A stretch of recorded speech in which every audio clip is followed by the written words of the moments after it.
Class 9 subject physics force and laws of motion. संवेग संरक्षण के नियम लिखें और उसका सत्यापन करें। संवेग संरक्षण के नियम क्या है उसके बारे में बताया जा रहा है। न्यूटन के द्वितीय नियम से स्पष्ट होता है कि यदि वस्तु पर कोई बल आरोपित न हो तो उसकी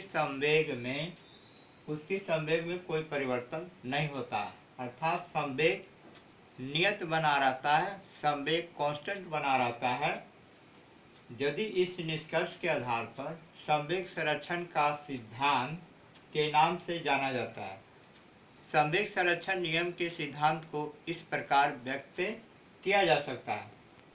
यदि वस्तुओं के निकाय मीन्स सिस्टम पर यदि बाह्य बल आरोपित न हो तो संयुक्त निकाय का कुल संवेग संरक्षित रहता है, अर्थात कांस्टेंट रहता है।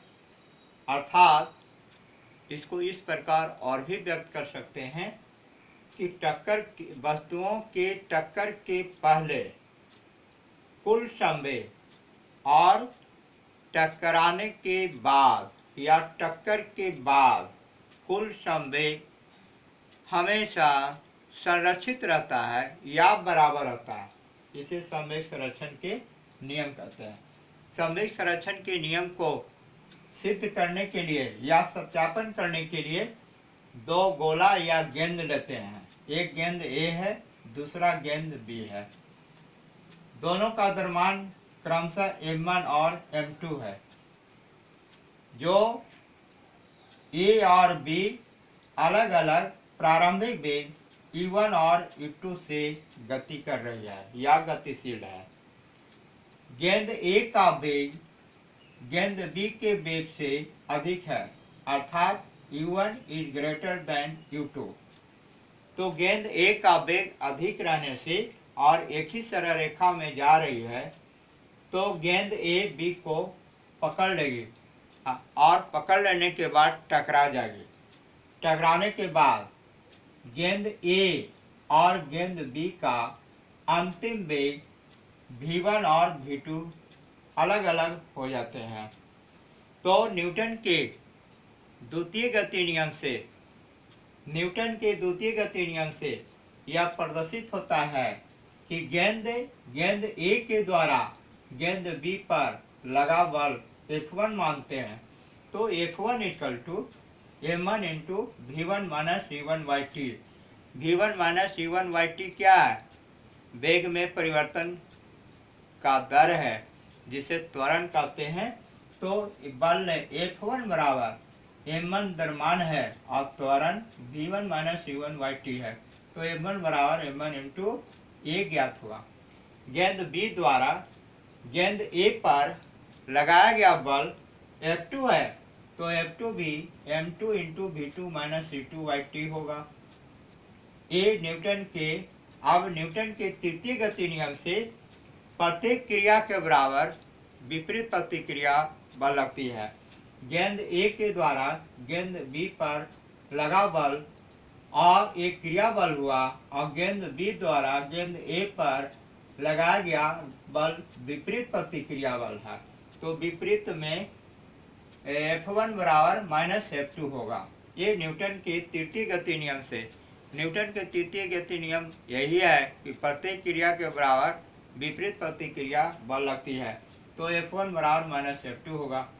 F1 का मान है m1 into V1 minus E1/t और F2 का मान है minus m2 into V2 minus E2/t।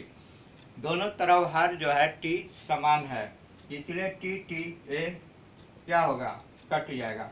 तो बचेगा m1 into V1 minus E1 बराबर minus m2 into V2 minus E2। m1 से गुना किया जाएगा V1 माइनस E1 तो प्राप्त होगा m1 V1 minus m1 U1 minus m2 से V2 माइनस E2 में गुना किया जाएगा तो माइनस m2 इंटू V2 और माइनस माइनस प्लस होगा m2 इंटू U2। अब प्रारंभिक जो संवेग है माइनस m1 U1 और दाएं साइड में m2 U2 है ये जो प्लस है इसको बाएं साइड में लाएंगे तो माइनस होगा m2 इंटू u2, तो ये माइनस हो जाएगा।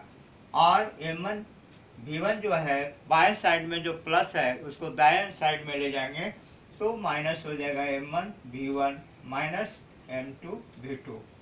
अब इसे माइनस कॉमन लिया गया तो m1 u1 plus m2 u2, और इधर भी माइनस कॉमन लिया गया तो m1 v1 plus m2 v2।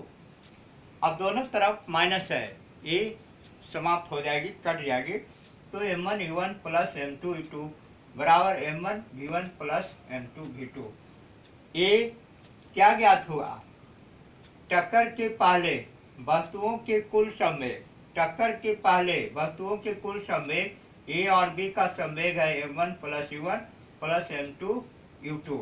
ये टक्कर के पहले वस्तु का कुल संवेग हुआ, और टक्कर के बाद m1 v1 plus m2 v2, अर्थात टक्कर के बाद वस्तुओं के कुल संवेग दोनों बराबर है अर्थात संरक्षित है। इसे संवेग संरक्षण का नियम ज्ञात होता है।